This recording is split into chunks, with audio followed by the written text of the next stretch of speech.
Hi everyone. నిన్న మనం part 1 HCF, LCM concepts చూసాం కదా. కొన్ని ఫండమెంటల్ ప్రాబ్లమ్స్ కూడా చేశాము.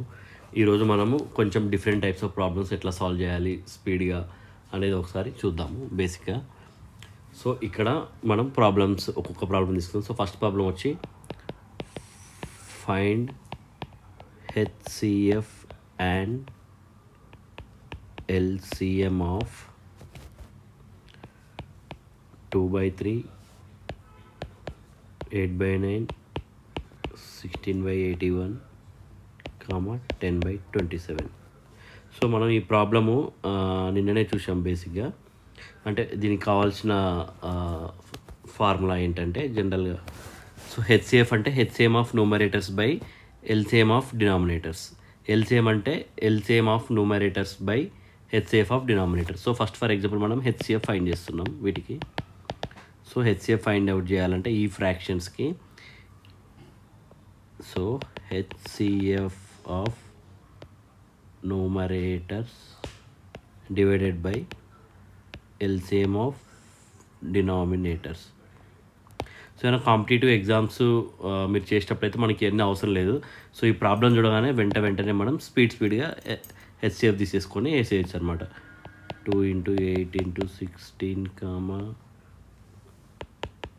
10. సో 2, 8, 16, 10కి హెచ్సిఎఫ్ కావాలి మనకి, highest common factor. So for example దీనికి నేను ఇట్లా ట్రై చేస్తున్నా. 2 1 4 8 5. సో వీటన్నిటికీ వచ్చేసి హెచ్సిఎఫ్ ఏమొస్తుంది. సో 2 కంటే ఎక్కువ ఏ నెంబర్ తోటి ఇవన్నీ డివైడ్ కావు. సో మనకి హైయెస్ట్ కామన్ ఫ్యాక్టర్ ఏముంది 2. సో నెక్స్ట్ వచ్చేసి ఎల్సిఎం చేయాలన్నమాట. ఎల్సిఎం ఆఫ్ డినామినేటర్స్ ఏమున్నాయి 3, 9, 81, 27. సో ఈ 3 తోటి డివిజిబుల్ అవుతుంది, 9 తోటి డివిజిబుల్ అవుతుంది, 27 తోటి. సో ఆటోమేటిక్గా మనకి ఎల్సిఎం వచ్చేసి 21. సో మనం ఏంటంటే కొంచెం కాంపిటేటివ్ ఎగ్జామ్స్లో కొంచెం మనం ప్రాక్టీస్ బాగా చేస్తుంటే మనకు చూడగానే అర్థమవుతుంది ప్రాబ్లమ్ని సాల్వ్ చేయడం ఎలా అనేది. సో ఇక్కడ మీకు హైయెస్ట్ కామన్ ఫ్యాక్టర్ 2, ఇక్కడ అన్నిటితో డివిజిబుల్ అయిన నెంబర్ 81. సో ఆటోమేటిక్గా 2/81 HCF. Okay. So LCM find out చేయాలంటే ఏం చేయాలి ఇక్కడ LCM of numerators by HCF of denominator. Okay. So మనం ఈ నెంబర్స్ క్లియర్గా అబ్జర్వ్ చేసినట్టయితే ఈ నెంబర్స్ ఈ 3, 9, 81, 27కి చూడగానే చెప్పేయచ్చు. 3, 9, 81, 27 హైయెస్ట్ కామన్ ఫ్యాక్టర్ ఏముంది 3. 3 × 3 9, 3 × 27, 3 × 9 27. సో మనకి క్లియర్గా అబ్జర్వ్ అవుతుంది హెచ్సిఎఫ్ ఏమొస్తుంది డినామినేటర్స్ 3. క్లియర్గా అర్థమైంది కదా 3. సో ఇప్పుడు ఏంటి ఎల్సిఎం తీసుకోవాలి మనం. ఎల్సిఎం ఏంటి దేనికి 2, 8, 16, 10. దీనికి ఒకసారి ఎల్సిఎం తీసుకోండి. 2, 8, 16, 10. 2, 8, 16, 10కి ఎల్సిఎం.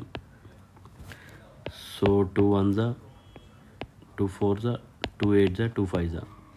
సో డైరెక్ట్ 4 టేబుల్ తీసుకుందాం. 4 1, 4 2, 5. సో 4 2, 8, 5 2, 10. సో 10 × 8 80. సో 80/3. సో మీరు కొంచెం ప్రాక్టీస్ చేసినట్లయితే మీరు ఇలా చూడగానే ఆన్సర్ పిక్ చేయొచ్చు ఆప్షన్స్ నుంచి కాంపిటేటివ్ ఎగ్జామ్స్ స్పెషల్గా అయితే. సో ఇది ఒక మోడల్. సో నెక్స్ట్ ఇంకొక మోడల్ చేద్దాము.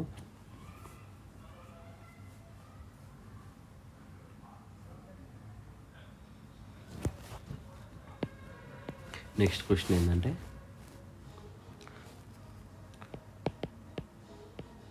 two numbers are in the ratio of 15:11.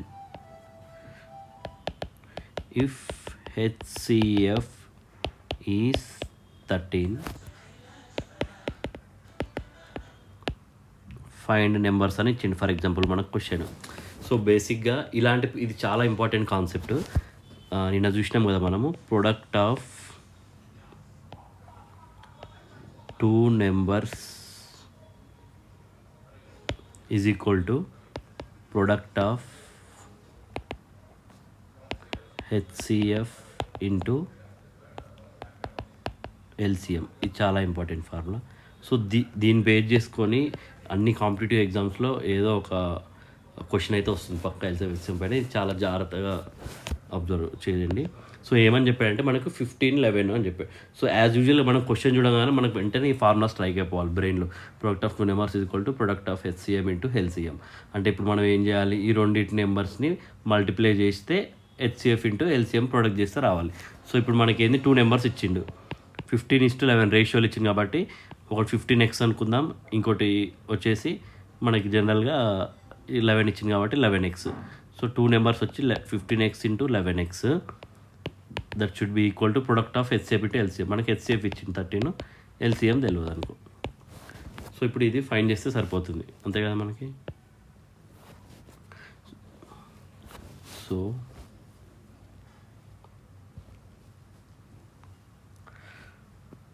ఏమవుతుంది మనకి, సో ఎల్సిఎం ఇచ్చాడు, the numbers are 15 into 13,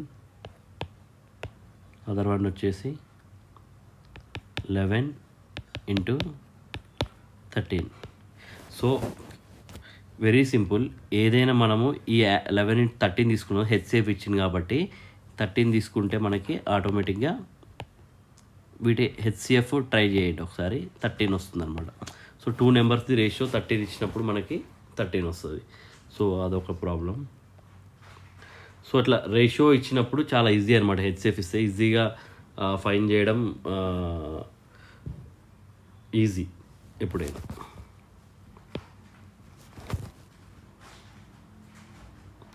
so for example same ఇలాంటి ప్రాబ్లంలో మనకి లెట్సే ఒకటి 17 లెట్సే ఏదైనా ఎగ్జాంపుల్ తీసుకుందాం. Let the numbers are in the ratio 17:9 అనుకుందాం, అండ్ దేర్ హెచ్సిఎఫ్ ఈజ్ 7 అన్నాడు. సో మనం 2 నెంబర్స్ ఏంది, ఒకటి 17x ఇంకొకటి 9x అనుకుంటాం. సో ఇందులో మీరు అబ్జర్వ్ చేయాల్సింది ఏంటంటే ఈ ఎక్స్ ఏదైతే ఉందో హైయెస్ట్ కామన్ ఫ్యాక్టర్ ఈ రెండింటికి, 17కి 9. సో అంటే ఏంది, హెచ్సిఎఫ్ వచ్చేసి ఎక్స్ అన్నట్టు, సింపుల్ హైయెస్ట్ కామన్ ఫ్యాక్టర్. ఇప్పుడు మనకి ఎక్స్ అంటే ఏందో తెలియదు ఫర్ ఎగ్జాంపుల్. సో అలాంటప్పుడు మనం ఏంది, హెచ్సిఎఫ్ ఎక్స్ అన్నప్పుడు ఇక్కడ హెచ్సిఎఫ్ 7 అన్నట్టు. సో ఎక్స్ ఈక్వల్ టు 7 అవుతుంది కదా. సో అప్పుడు ఏం చేయాలి, నెంబర్స్ ఏమైతే 17 ఇంటూ 7, 9 ఇంటూ 7. సో ఈ విధంగా మనం క్వశ్చన్లోనే బేసిక్గా ఆన్సర్ ఉంటుంది అన్నమాట. చాలా చిన్న క్వశ్చన్, సో చాలా ఈజీగా సాల్వ్ చేయొచ్చు ప్రాబ్లమ్స్ ఏమైనా. కొన్నిసార్లు ఏం చేస్తారంటే మనకి ఎల్సిఎం ఇస్తాడు. ఇంకో క్వశ్చన్, ఇప్పుడు హెచ్సిఎఫ్ ఇస్తే ఇట్లా చేసినాం కదా ఎక్స్ అనుకొని, ఒకవేళ మనకి ఇవ్వడమే డైరెక్ట్ మనకి ఎల్సిఎం ఇచ్చాడు అనుకోండి, ఏంటంటే 2 numbers in ratio of 3:4. LCM is 84. Find the numbers అన్నారు. సో ఇందాక హెచ్సిఎఫ్ ఇచ్చినప్పుడు మనకు చాలా ఈజీ యాక్చువల్గా, క్వశ్చన్ చూడగానే ఆప్షన్స్ పెట్టేయచ్చు. ఎందుకంటే ఆ ఎక్స్ ఉంటుంది, ఎక్స్ హెచ్సిఎఫ్ అవుతుంది, రెండింటితో మల్టిప్లై చేస్తే నెంబర్స్ ఫైండ్ అవుట్ చేయొచ్చు. కానీ ఇక్కడ కొంచెం ఎల్సిఎం ఉన్నప్పుడు కొంచెం లాజికల్గా ఉంటుంది బేసిక్గా. సో అదేంటంటే మనకు లెట్ ద నెంబర్స్ బి ఎప్పుడైనా 3x, 4x. సో మనకేంది ఇప్పుడు ఎక్స్ ఫైండ్ అవుట్ చేస్తే నెంబర్స్ ఫైండ్ అవుట్ చేసినట్టే మనం. ఓకే, సో వీటి ఎల్సిఎం ఏమవుతుంది, 3x, 4xకి ఎల్సిఎం ఏమవుతుంది జనరల్గా. సో ఇలాంటప్పుడు కూడా మనం ఎల్సిఎం చేసినాం అనుకో, ఎక్స్ కామన్ తీస్తే 3, 4, 3 ఇంటూ ఎక్స్, 4 ఇంటూ ఎక్స్ 4 కాబట్టి 3, 4. సో మనకి ఎల్సిఎం ఏమొస్తుంది, 12x వస్తుంది, అంతే కదా. X into 3 into 4 12x. So కానీ ఎల్సిఎం ఎంత అన్నాడు, 84 అన్నాడు. అంటే 12x, that implies LCM is equal to 84. 12x is equal to 84. X is equal to, so 84/12,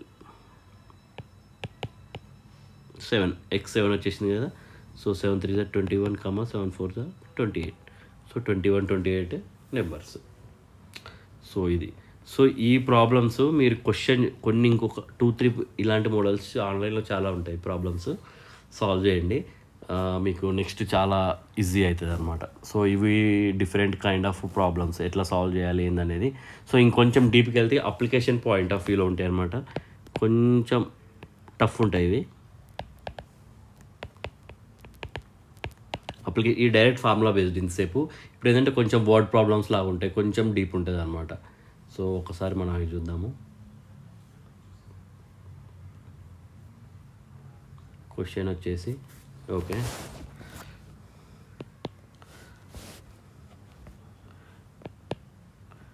the traffic lights at three different road crossing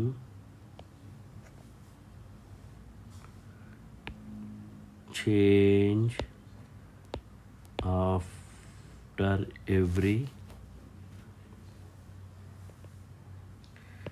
24 second, 72 second, 108 second respectively. So on the traffic light different road crossing respectively. If they all change simultaneously at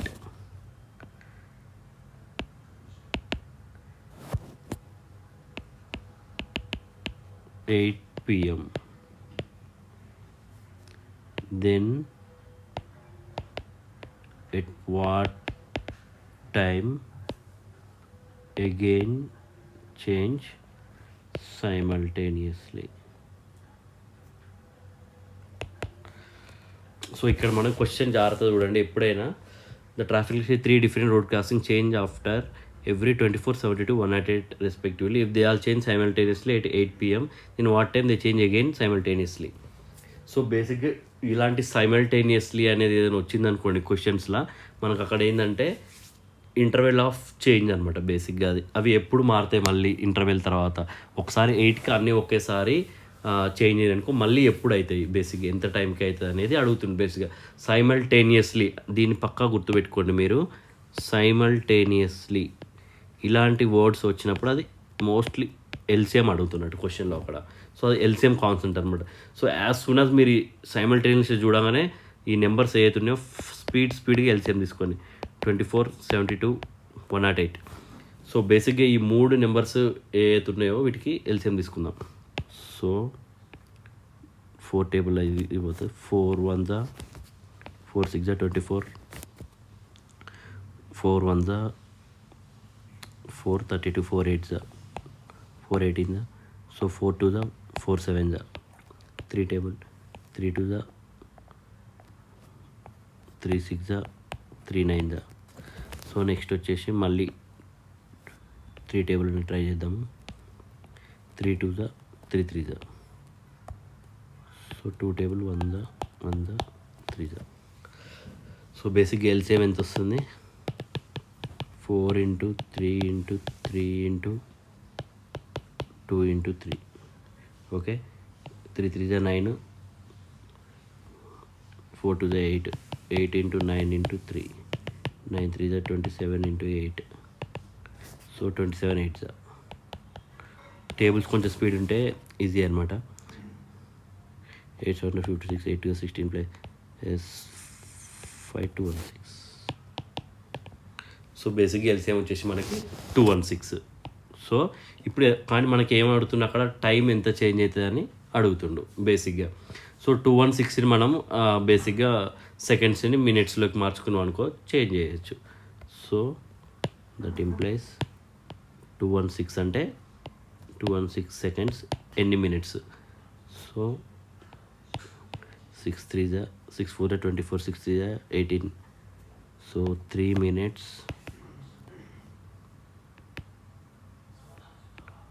36 seconds.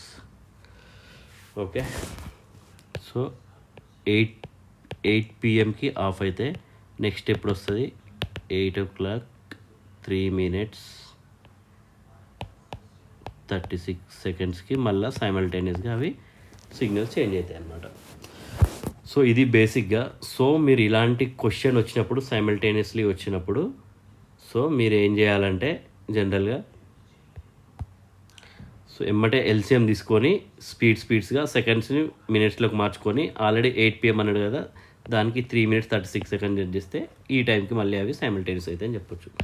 So బేసిక్గా అది concept. So ఇది ఒక type of application అనమాట. ఇది కొంచెం డిఫికల్ట్గా అనిపిస్తాయి మీరు first time చేస్తే ఎగ్జామ్లో, కానీ ప్రాక్టీస్ చేశారనుకోండి తక్కువ టైంలో కూడా ప్రాబ్లమ్ సాల్వ్ చేయొచ్చు. సో ఇది ఒక ఎగ్జాంపుల్. ఇంకొక ఎగ్జాంపుల్ చూద్దాము.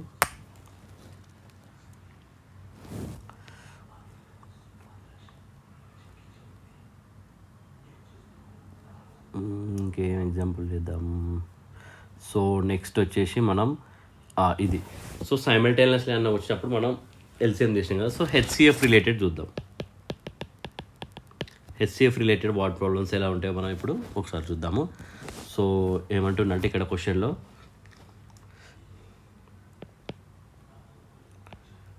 3 sets of Hindi, Telugu, Tamil books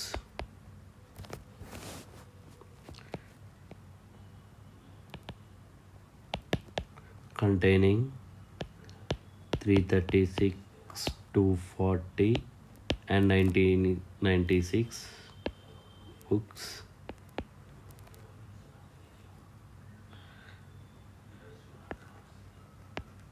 respectively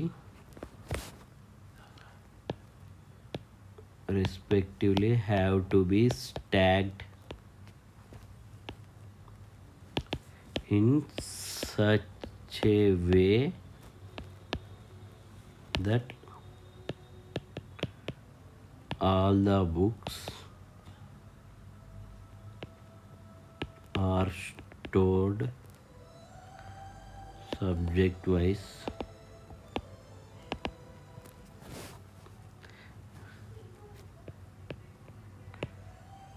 and height of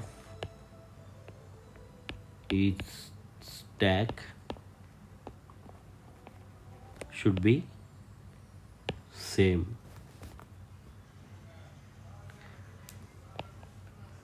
The total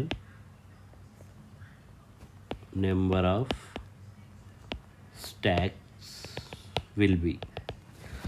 so ఇక్కడ ఏంటంటే మనకి ఒకసారి క్వశ్చన్ అబ్జర్వ్ చేయండి. ఎప్పుడైనా 3 sets of Hindi, Telugu books containing 336, 240 and 96 books respectively to be stacked in such a way that all the books are stored subject wise and height of each stack should be same.